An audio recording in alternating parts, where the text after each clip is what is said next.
WBSM presents The Ken Pittman Show. Streaming live on WBSM.com and the WBSM app.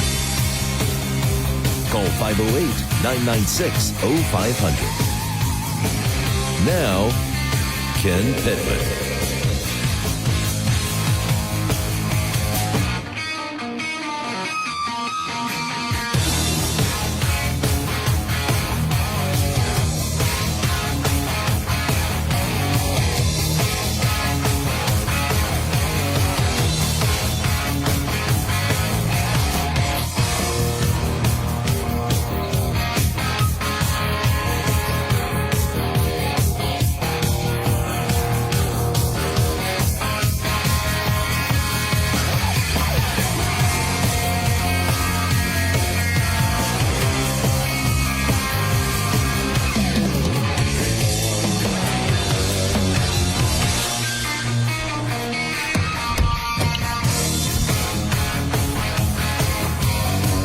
Kind of a cool morning out there, but not in this room. Brian, you must have You're wearing shorts. You must have had a heated discussion. I am glad I wore shorts. I wore shorts because I just needed to get out of the house and get here on time. Why does he always do that? But you come in the studio, I don't know. It's like 106 degrees. Yeah, it is pretty warm in here. And so you must have had some heated discussions. Yes, as I we said. did. I didn't want that to get lost because of anyway, this is the Ken Pittman Show. Glad you could join us. Lot going on today. We have all the college kids having fun out there and on the campuses, and doing some social events, condemning Israel and the United States. And, I'm wondering a couple of things as I watch this footage from Northeastern breaking news, which happened a few hours ago. When I see them in masks, do you think that they are protecting themselves from COVID, or do you think they're trying to hide their face? Identity. What good is that going to do when they go to jail? Well, when they come out of jail, they're going to be looking for jobs, and they're going to be denied. Why? Well, some of these corporations are run by Jewish Americans. It'd be tough to sell that one. Yeah, but I get why. My guess is you've got plenty of Jewish Americans that are in favor of what they're doing as opposed to opposed to what they're doing, because a lot of Jewish Americans are organizing these events. Where were they on October 6th? Probably at school. Yeah, they weren't celebrating what happened on October 7th. They probably weren't. Right. But crazy. What happened on October 7th is different than what has been going on since October 8th. Yeah, they've been celebrating ever since on the college campuses. No, I don't think they've been celebrating. Oh, I don't know. No. Where were they on October 6th? Probably studying. Yeah, I bet you're right. So, Emerson students, to show their unhappiness with what happened in Gaza following the October 7th massacre, they broke the Norman Lear statue at Emerson College. What did he do? Norman Lear. And not only that, he died just a little while ago. Yeah, December. But I got to bring this up because the statue was broken, but we don't necessarily know that it was students that broke it. We know that it was people that were protesting that broke it, and I think that we know most of them are students there. Possible it wasn't a student. You're right. I think, at least from what I'm hearing, Ken, I'm not there, okay? But what I'm hearing from these students is that when they have decided to throw these protests, they have set some ground rules. Now, is everybody adhering to the ground rules? Maybe not. But my guess is the majority of them are. And I think that you've got some outsiders coming in that are creating some of these problems. I remember one person who did not adhere to the otherwise peaceful march in Charlottesville. I mean, that's not how it was viewed after he ran over that young lady. Yeah. It was all of them that were bad. They were all racists. Yeah, right? So how are we looking at this any differently? Because nobody's running over folks yet here. Yeah, true. Although the student leader in Columbia said, be grateful. He said, be grateful I am not murdering Zionists. Yeah. At least, implying violence. I'm sorry, it's not right. Well, yes, that is. And I don't call that being anti-Semitic. I call that being anti-Zionist. Mm-hmm. I don't think it's a good line to use, first of all. But, a lot of this is being termed as being anti-Semitic when I think you've got folks that are being anti what Israel is doing right now. So I get 100 answers to this, and I know you probably have the right idea of what a Zionist is. What would be your idea of a Zionist? An imperialistic Israeli, or one that believes in what the imperialistic Israeli is doing. When you say imperialistic, when are we talking about somebody who's fighting to make Israel a home for Jews, or are we talking about expansion? Just like imperialistic, like the United States is in many respects with a lot of other countries. The caliphate tries to expand. Yeah. I wouldn't I wouldn't call a caliphate what the United States is doing. I would call it being aggressive expansionism. Yeah, I don't support every foreign policy of the United States, but I mean, for the most part, in modern history, trying to push back communism, the tyranny of communism. I mean, I found that to be a noble goal. I didn't think we did it perfectly, but the brutality of communism. I mean, you can't be innocent in all these things when you're doing that. Prior to that, we were attacked in World War II, and how did we define who we are as a people? We rebuilt those countries that attacked us, that murdered millions, with our money. I mean, I don't think any country in the world is perfect, but I'm proud of this country. Well, nothing wrong with I'm proud of what it used to stand for. There are a lot of things right now that I'm having some tough times with. Same. But there's nobody's dealing with mass corruption. World War II was a Japanese aggression, and nobody is going to.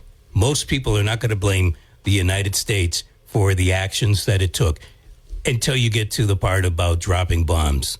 Well, and then the big bombs. But then you have these radical leftist professors in college who are teaching these kids who are on the campuses today about only the terrible things America did, about only the terrible things that are happening to the Palestinians when the Israelis respond to what's happening. I mean, they're getting one side. 19 out of 20 of these people are nothing but paid parrots.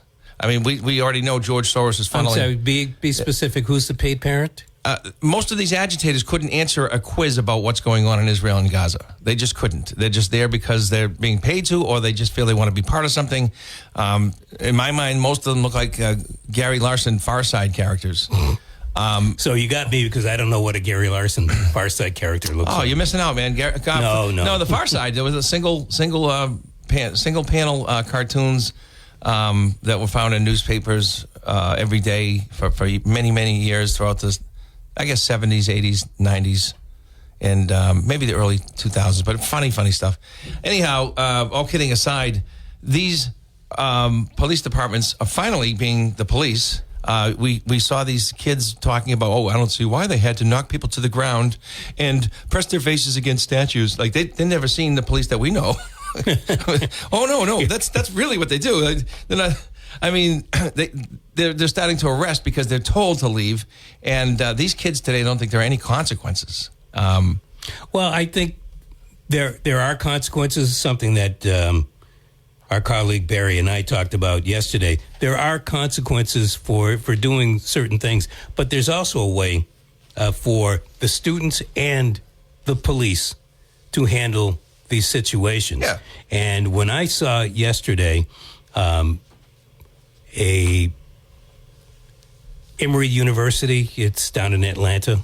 Okay, yeah, I'm aware of it. Two female college professors, one definitely at that age, somewhere between 55 and 65, asking the police, "What are you doing?"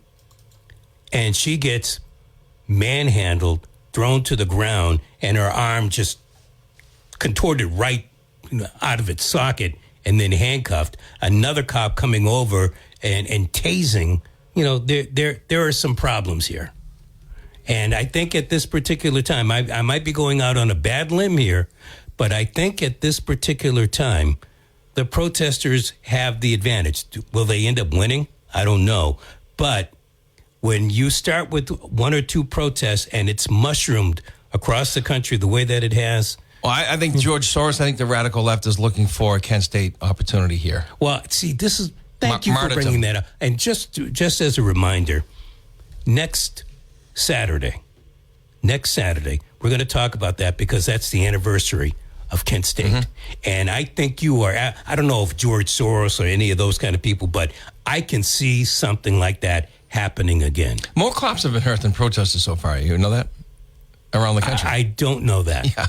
Well, Boston, it's like 4-1. Well, I heard 4. No, well, there were 2 in Boston, one with the broken leg and one with the broken arm. 2 now, okay. Okay. I mean, all these arrests, they're resisting arrest because they're just spoiled. Ignorant. Are they resisting arrest? Absolutely. Watch the videos. Have any been charged with that? Well, a lot of people are being charged, but the problem is the prosecutors in Boston and New York are releasing them. They're dropping the charges. So, I was wondering, and I'm listening to you right now. Are the prosecutors dropping them, or are the schools deciding not to press charges? Alvin Bragg is released on his own authority, has released every one of those protesters that were blocking traffic, resisting arrest, and all this. And here's the thing. You're blocking traffic on a bridge or something, right? The police San Francisco. The police have no right to illegally detain you unless they have probable cause, unless they have the law behind them. Who are these people to illegally detain anybody? Be specific. Well, you're going to stop me on a bridge. Now I can't go back. I can't go forward. You're trapping me. I am now trapped. You're talking about the motorist is trapped? Who's right on the Brooklyn Bridge coming into town? The pro-Palestinian protesters stop all traffic. They arm in arm. They lock themselves across the road. Now you can't go backwards. The traffic is backed up. It's one way, right? Yeah. So you're stuck. They illegally detained you. They should be arrested for that. Can they? Absolutely. And I don't know why they haven't brought it up, if I can think of it. But the police can't even illegally detain you. Well, police can't get there, I would think. But if you can show that these people are illegally detaining you, all right, I want that one arrested, this one arrested. They prevented me from freely moving in this country. It sounds like something that happened in Boston about a decade ago. When Occupy Wall Street. Yeah. Aren't people just tired of this? They don't stop now. Occupy Wall Street. BLM was probably the most explainable cause because something had to change for African Americans in this country. It was obviously there was a disparity in how white citizens were treated and black citizens were treated, and it absolutely needed to be addressed by a very patient black community who finally said enough is enough. And I hope everybody gets the message. I hope we adjust and we progress. All right, but some of these make no sense. Occupy Wall Street was just people defecating right on the streets and they didn't even know why they were there.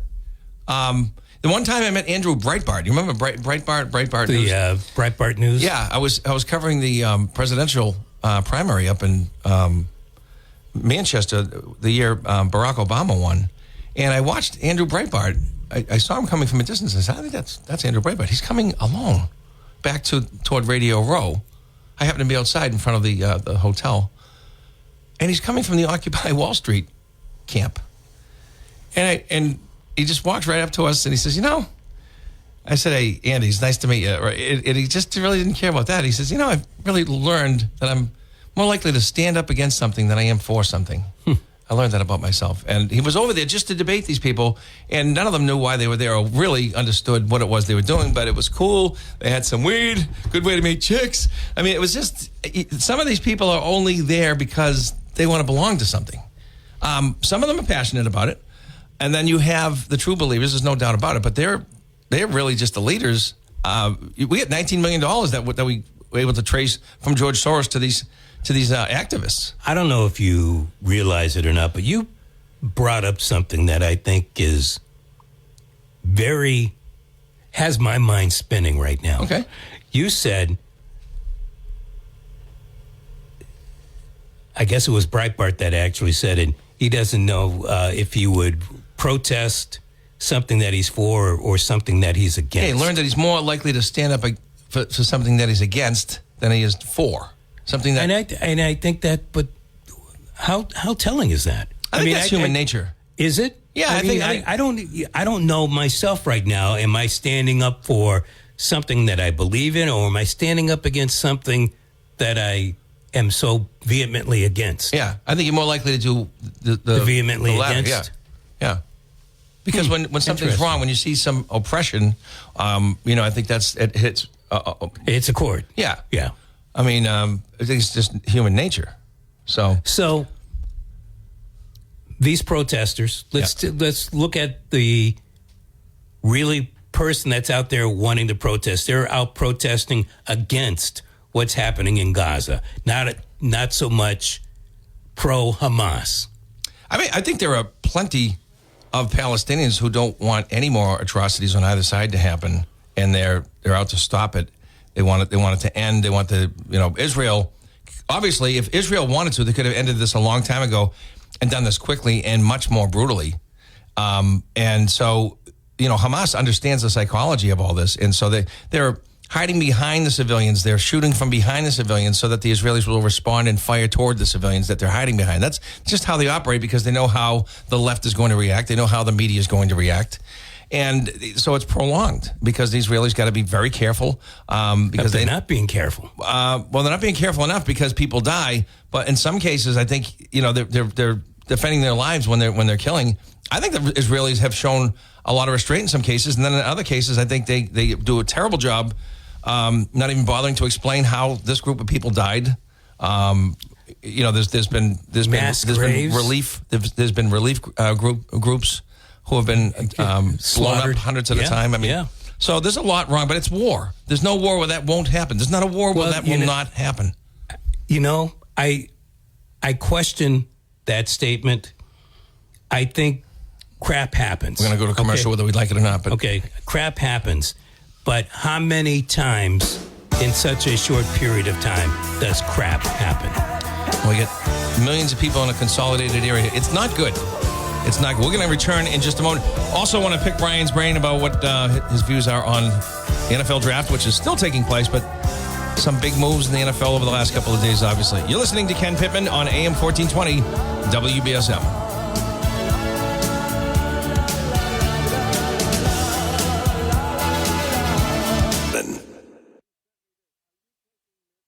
All right, we're back. So let's just, we'll go back to this conversation on the trouble on the college campuses across the country. But last night and the night before, the NFL and their annual draft, that these moves took place in Detroit.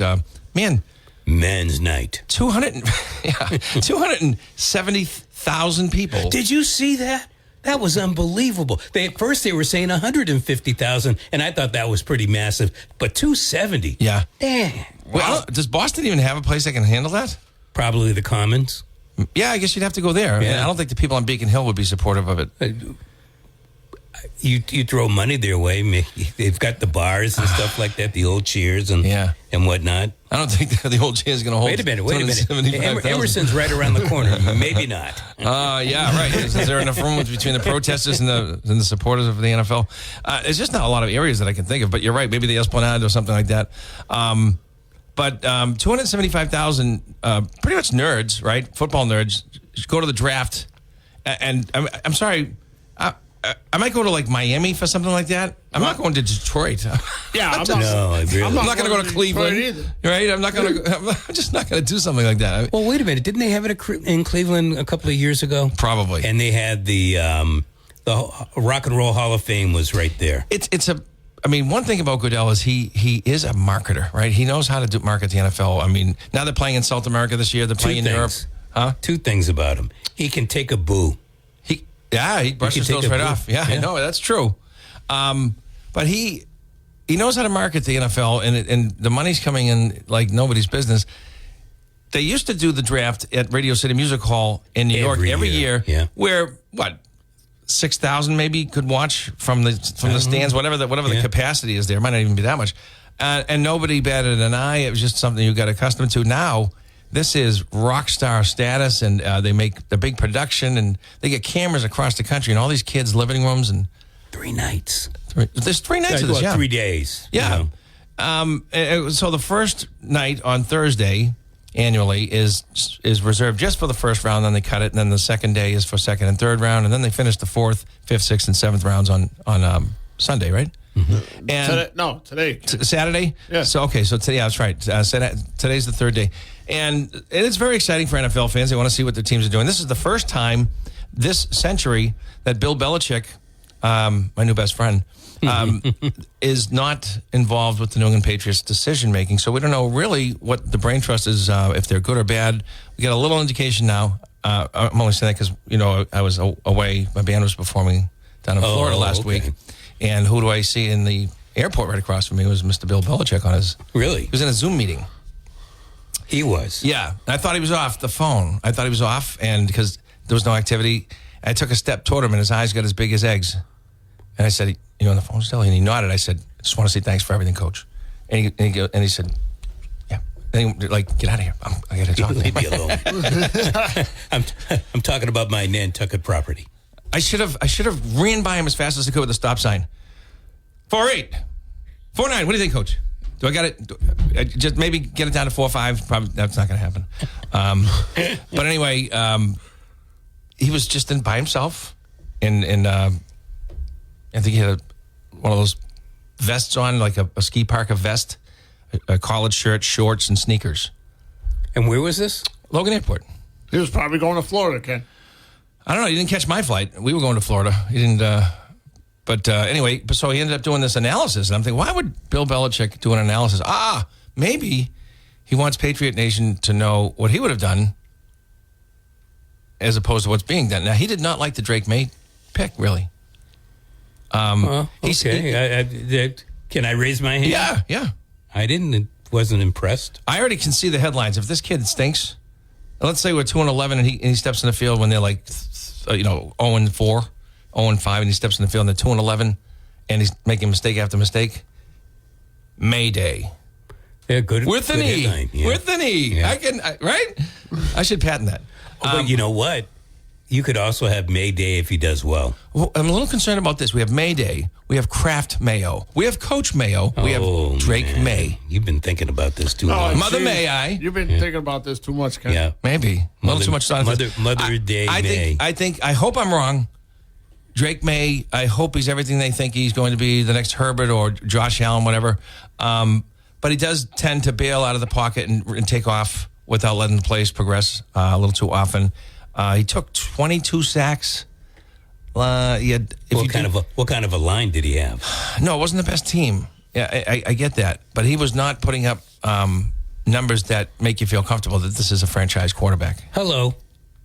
Although he did. I'm saying hello because you've got the number 3 pick. Mm-hmm. And that's the best you did with your number 3 pick. You get the third best quarterback in the draft. So why are you saying he's the third best? Even Perceived. by your standards. By your standards, by Penix the collective was better. Scouting. Yeah. And Bo Nix was better. Well, Penix. Bo Nix was better. Thank you. Penix looks great. Check the Carfax. He had 4 surgeries already. And what is Atlanta doing? They just paid Kirk Cousins. See, I get what Atlanta's doing. They just paid Kirk Cousins $180 million to be the quarterback for the next 4 years. And then with the 8th pick in the first round, they grab a quarterback who's already had 4 surgeries on his shoulders and knees. Yeah, I get it. Oh, yeah? Yeah. Okay. Because they figure they're going to get 2, maybe 3 years out of Kirk Cousins. But that will be removed from his injuries. This guy time to groom. This is Minnesota. That's how it was done. Yeah. I mean, look. Steve Young, obviously he had years perfect example. in the pros before. Aaron Rodgers sat behind Brett Favre. Yeah. Love sat behind Rodgers for years. I mean, it's how it usually is done. Mm-hmm. Today. It used to be done anyway. Well, because now we have this 5-year period where we can take advantage of the rookie salary cap and get the most we can. Let's get these guys on the field sooner than later. And you're ruining people. Look at Mac Jones. Mac Jones probably, not the best example because I think Mac Jones. Oh, I think he is. He's exactly what you're saying. But Mac Jones, I mean, softball umpires would call illegal arc on some of his bullet passes. Right?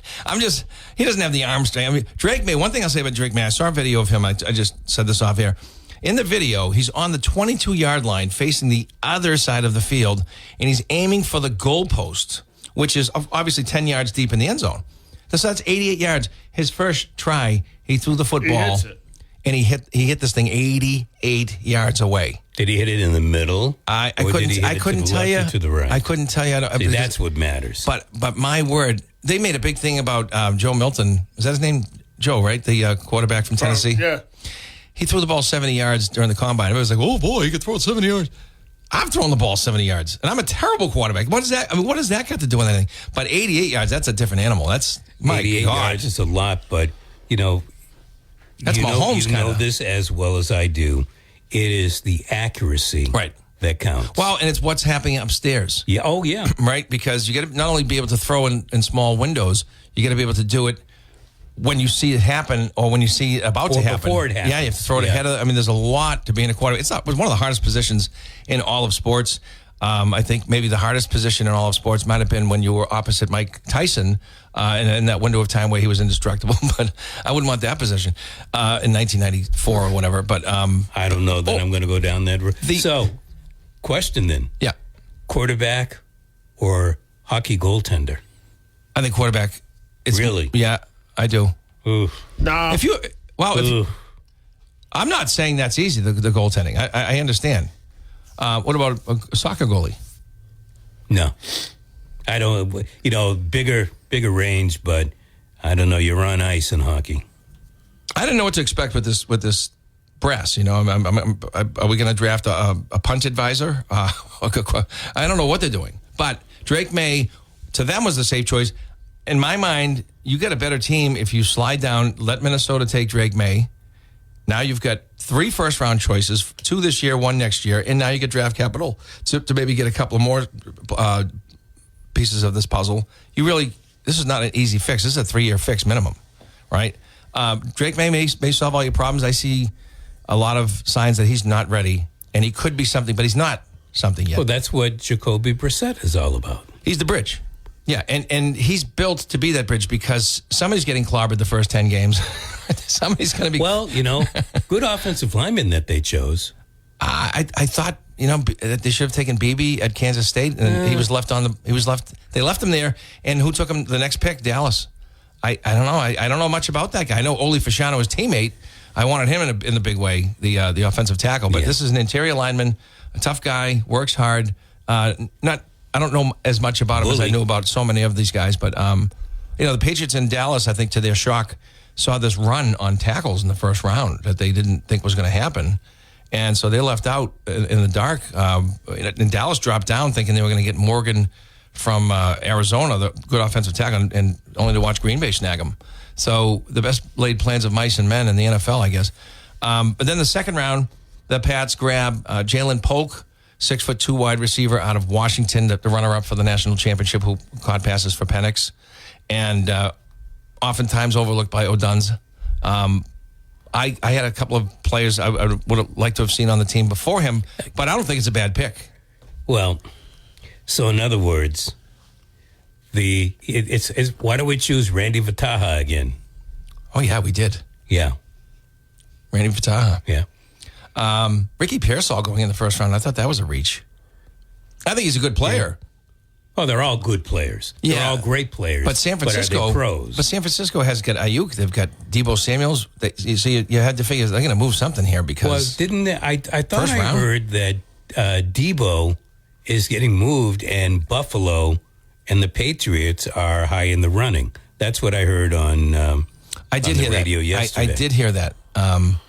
And it didn't happen. It doesn't mean it won't happen still, but that definitely was discussed because all the legit, news organizations that cover all this stuff were reporting on it. So I imagine before it's all said and done, Deebo, with his salary, I would think maybe he's going to go. The Jets, it's a weird thing. We can say that Detroit and the Jets have good teams. I never thought I'd be able to say that in the same sentence. Now, are we saying the Jets because Aaron Rodgers is coming back? They've had a very good draft. Aaron Rodgers. They had a good draft the year before, too. They have. And the year before that. The front office, man. Yeah, but I hate to say it, but they still have to put it together. They do. I mean, barring injury. Compared to the Patriots. Barring injury, barring, crazy decisions by coaches that blow a game. Because I like this coach, Sala. I think he's good. I think they've got the right front office. Coach, they have a good team on paper. I'll tell you this. A good nucleus. I think the Jets win the AFC East this year on paper. Well, okay, but I'd rather see who wins it on the field. I know.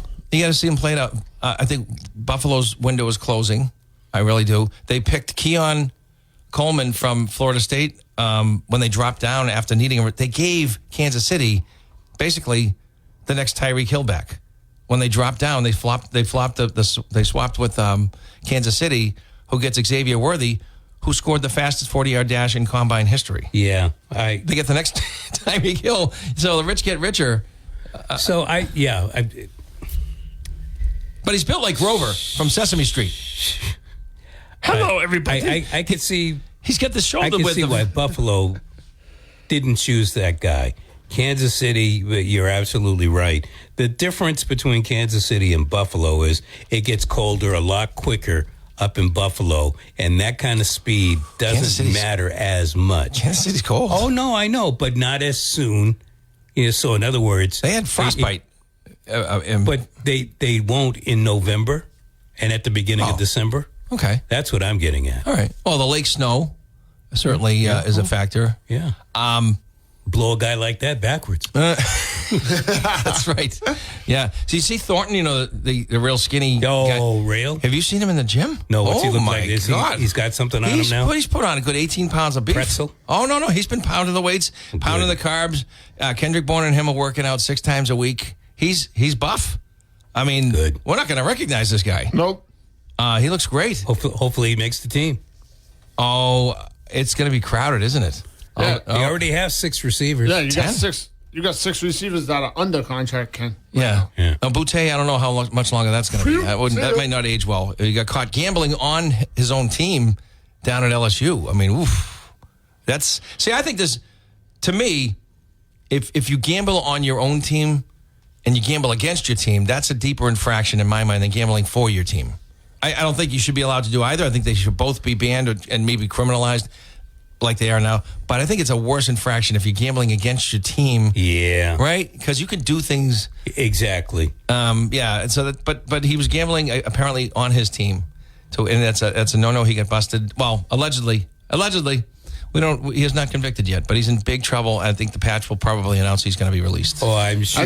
I'm sure the league will take care of that too. Yeah, they may not They may bounce him anyway. I think Juju's going to be gone pretty soon, Ken. Yeah, but he's going to get a great gum endorsement. No, it's a joke. He's not. Juju, he is not very impressive. He had a great Super Bowl. You know what? It's hard to. He had Mac Jones and then. The Bailey Zappi after that. It's hard. I mean, he was good when he was with Kansas City and halfway decent when he was with Pittsburgh. Bailey Zappi's getting the fly swatter endorsement, by the way. I think you're right, but he still there was problems with him. Like what? Well, they were saying he wasn't very lazy in practice. He wasn't like doing what he needs to do. I'd be lazy on that team too. Bad attitude? Yeah, I would be lazy on that team, too. Oh. Ken. You could see the writing on the wall. My man Douglas wasn't. He tried every play. Well, keep him. He's a player. Yeah. Right? But they have all of a sudden a crowded field at wide receiver, which that's a nice problem to have, I guess. Getting Osborne over from Minnesota. Ozzie. Yeah. But then the Patriots grab an offensive interior lineman because there really weren't any quality tackles left, which is a big problem for them, I think. All the time. And so... You asked about Drake May. My opinion. All 3 of those picks just give me a big question mark.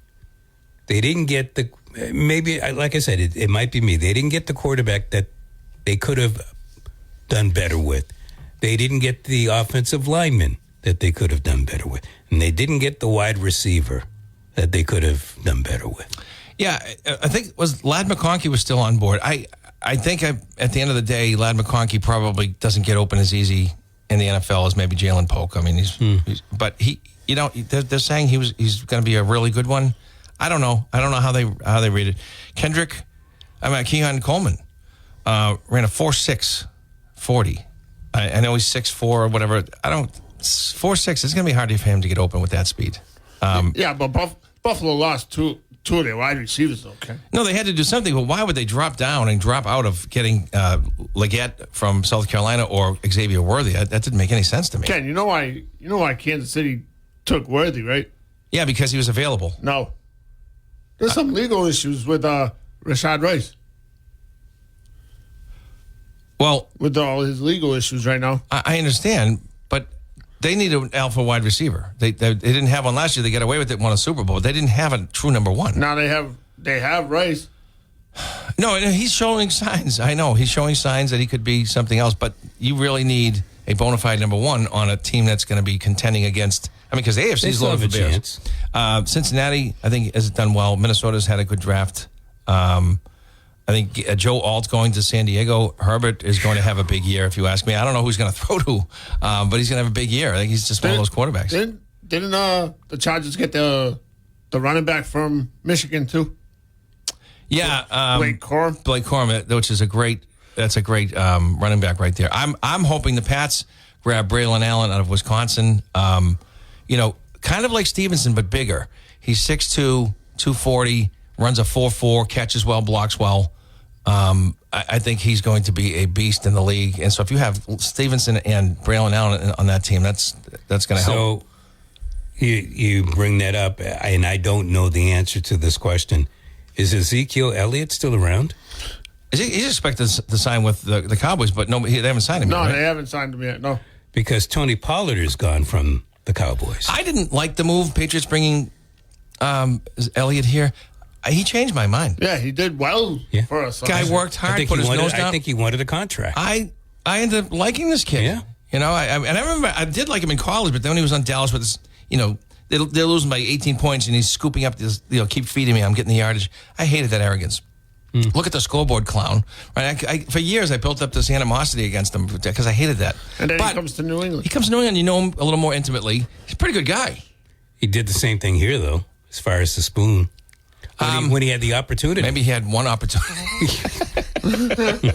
He got a yard. No, he worked hard. He really did, and made the running game with Stevenson. I mean, it was Stevenson ended up missing the last 5 or 6 games. Yeah, he kept the running game somewhat credible for New England. I'll give him that. There's no doubt about it. But it is, at the end of the day, one of the worst rosters we've seen in 35 years. Right? For them. Yeah. So rebuilding starts today. We'll see if Drake May is who they say. Believe me, I'm for it. I'm now in his camp. I hope he is. It's kind of, I look at him kind of like we talked about, like I do when I see the pilot get in the cockpit in the plane. I didn't pick him, but I hope he does a good job. Right? That's how I'm looking at it. And it is interesting to me. Miami. The guy my guy was Bo Nix from Oregon. Yep. Which is why I felt it was safe to slide down, get a tackle, get a wide receiver, and then grab Bo Nix. Turns out it wasn't so smart because look what Sean Payton did. I mean, people think that's a reach. I got to tell you, that's the guy you want him going to. Bo Nix is kind of like a Drew Brees in my mind, and Sean Payton saw it, and now he gets to work with this kid. I think a lot of teams are going to really regret passing by Bo Nix. Ken, who's the week 1 starter in Denver? It's not Bo Nix. No, I think it's Gardner Minshew. No, it's going to be. It's going to Minshew's in. No. It's going to be Vegas. The guy that they just got from the Jets, Zach Wilson. No, I don't know. I wouldn't say that's true. Or Stidham. Zach Wilson is the singing frog. He hasn't performed. As much as we've heard he's going to be a great performer, he has not performed. I wouldn't say that's locked. Because you either got to go with Zach Wilson week 1 or Jared Stidham, Ken. Houston's going to be a force. Yes, they are. They are going to be nasty. Chicago's going to be good. Yeah, look who Caleb Williams has to throw to. I mean, Keenan Allen. Keenan Allen, DJ Moore, the wide receiver that they drafted. Marvin. No, he went to Arizona, right? The Neighbors. No, the guy from Malik Neighbors. No, the guy from Washington. Duns. Yeah. Because Neighbors went to where did he go? He's great too, by the way. Another one from LSU. I'm trying to think where he went. LSU is just a wide receiver factory. Ken, you know what's funny? They Duns. So you got a Duns, DJ Moore. They said it on Thursday. What? Duns and Caleb Williams flew in together. Yes, they draft. did. Yep. Wow. They did. And now they were throwing with each other, just throwing down in L.A. And because they were both down in L.A., they flew into Detroit on the same plane. So I like Caleb Williams. I think it's possible he could be another Lamar, another Mahomes. I don't know. but I also know he took 33 sacks this year. And he threw, Bo Nix, here's the other thing. Bo Nix, 470 passes, 5 sacks. Caleb Williams, 327 passes, 33 sacks. 33. No, wait a minute. 327 was Daniels. But he took like 100 fewer passes than Daniels? Bo Nix. And 33 sacks. Drake May took 29 sacks. If colleges are frustrating them that much where he's holding onto the ball 29 times too long, what are the pro defenses going to do to him? And Belichick said he's going to have to learn to read defenses better. He's going to have to learn how to throw into tighter windows. It's the NFL. Nobody's really wide open in the NFL. And he's going to have to let plays develop longer before he takes off like he does. So he's got to change a lot of his instincts, which is a big problem for me. Really, if you watch Belichick's analysis, the only ones who he felt were ready to maybe step on the field day one were Caleb Williams and Bo Nix. And the others are going to be works in progress. I mean, and it's okay because Drake May is only 21. I mean, he'll be 22 by the season's opener. But McCarthy's a young kid. Penix is not. Penix, there's no hurry to get Penix on the field. So, some of these teams, they're in a good position to let these guys groom. But Drake May, I think a lot of pressure is going to be on him to get on that field week 6, week 8, whatever it's going to be. Because Jacoby Brissett is a good quarterback. He's not a great quarterback, but he can keep you in games. He might be able to win a couple of games they shouldn't have won because he's pretty good with the ball. He's pretty careful, and he's a competitor, and he's tough. I mean, he's built to be that bridge quarterback because somebody's going to get their butt handed to him the first few weeks here. And I'm glad he's back because I really thought he was a good pick. He never should have left. No, he was a good Patriot. He was a safe backup. I was happy for him that he got a chance to start, right? He went everywhere he went, he played pretty good, right? Washington, Indianapolis. His one start in New England was a victory, if I recall. Yeah, when Garoppolo wouldn't play because his hand hurt. Yeah. Right? Well, for whatever reason. Yeah, he went to Washington. He took advantage of the opportunity. Did he go to Washington or did he go to Indianapolis? Garoppolo would limp if his feelings were hurt. I mean, where is he now? On the outside looking in, right? No, he's the backup to Stafford in LA Rams. Oh, is that where he went? Yeah. Jimmy Grapes. Not far from Wineland. LA, telling you, watch out for the Rams. Yeah. Why? No Donaldson? They've done a nice job. Aaron Donald's not there no more, though. Huh? Aaron Donald retired. I know, but they got, what's his name? They got a good pass rusher, an edge rusher from, I think Penn State, was it? In the draft, right? Chop Robinson, is that where he went? Or was that Seattle?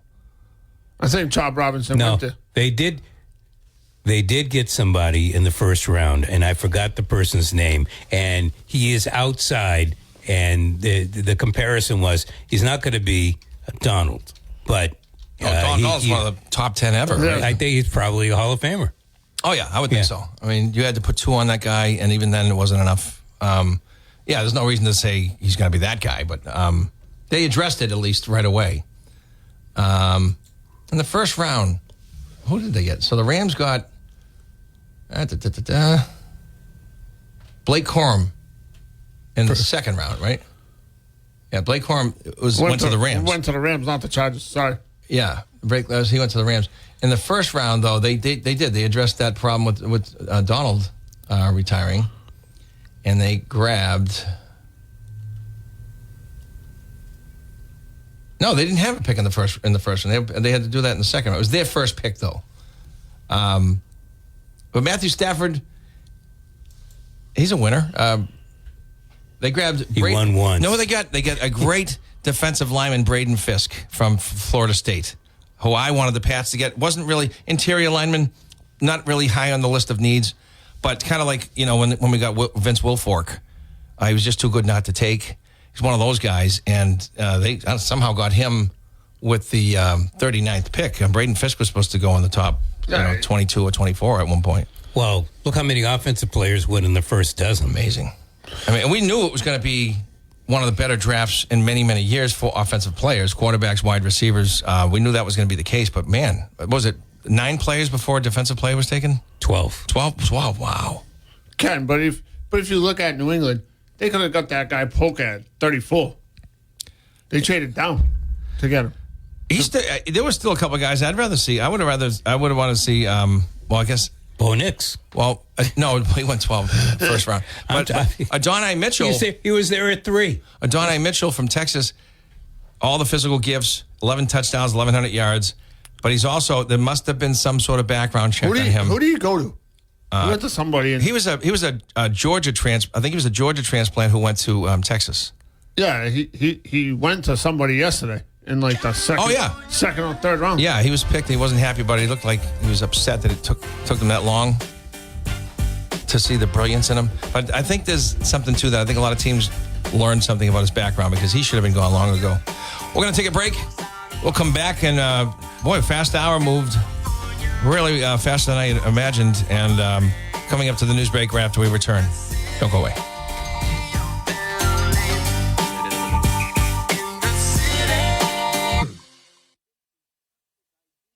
All right, we're going to cut it short in just a few minutes, but in the next hour, we're going to have John Sapichetti, formerly from the Boston Herald, talking about this draft. And obviously, so much going on between the anti-war or anti-Jew movement that's happening. It's an ugly movement. And one thing I can say is I am very happy, in retrospect, that the colleges pretty much banned conservative professors from their campuses. There's no conservative right-wing DNA on any of this massive hatred that suddenly surfaced. This is all from the left, and they don't know what to do with it. And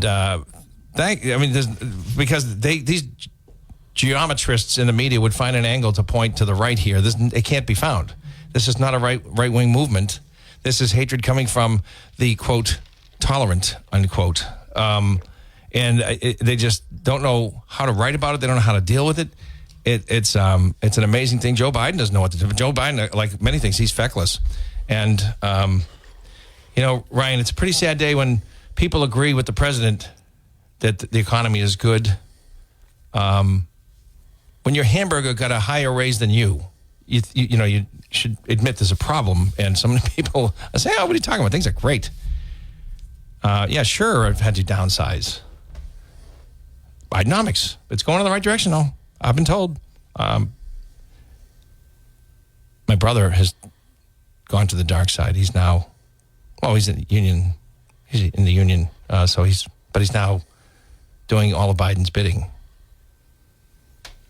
Talking about how Trump's tax breaks benefited the corporations. Nobody benefited more, according to the IRS data, than the working class from Trump's tax breaks. Nobody. So I had to educate him a little bit. But there's more work to be done on that end. I'll keep you informed. It's awful. This was a guy who used to hold a sign for George Bush Sr. I mean, he's Ronald Reagan. Did you see the union workers in New York yesterday? Oh, cheering for Trump. Yeah. Well, but let me tell you something. The skilled laborers, the iron workers, the plumbers, the electricians, the carpenters, those union guys, those aren't liberals. Those are conservative patriots, former veterans. The problem is that collectively the unions, Teamsters are led around by the nose by the people with the numbers, the SEIU, the unskilled laborers that work in the or lower skilled, I think, so we don't offend anybody. But the hotel workers, that kind of thing, they're the ones with all the numbers. So they kind of crush the will of the skilled laborers who don't necessarily agree with anything, other than they understand in Boston. The Democrats have been pretty good to the unions, maybe a little too good in some cases, in my opinion. But they, all politics is local. I think they're forced to stay on the Democratic Party. I've said for years, and if you listen to my show long enough, I've said it. The Republicans have got to do more to make inroads with the union. with unions. Yeah, yes. These are good Americans who have been really, I think, dismissed by too many Republicans. It's time to change that. It's sink or swim time, and a lot of people got to recognize that we need these good Americans on our side. All right, we're going to break. We'll be back. You're listening to Ken Pittman on WBSM.